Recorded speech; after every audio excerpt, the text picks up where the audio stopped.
Channel मधुर रोषेई को आपण मानक स्वागत करुच्ची। आज गोटे मु मिठा तैयारी करी। से मिठार ना हूँ शाही टुकड़ा। मु दीदी ब्रेड नेली तार चारिपट जाक ब्राउन ब्राउन कलर काटिदेली।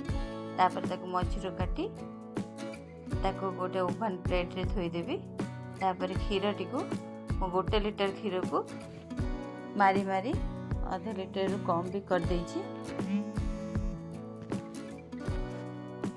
तापरे ब्रेड गुड़िक देदेवे गुआ घी मारिकी ओभन रे 2 मिनिट पे बसईदेवे। देखो काढ़ी आनला परे देखो ब्रेड गुड़िक पूरा कलर देखो बेक हो ऊपर राबड़ी को पकेबा। राबड़ी सब आड़े दे सारा ऊपर ढाईदेवा। ढारिकी टे केसर पकईदेवा। आपण आपको घरे निश्चित भाव में तैयारी अति सहज और सरल उपाय यहाँ हूँ। केसर पकईदेवे। तापर घरे ट्राए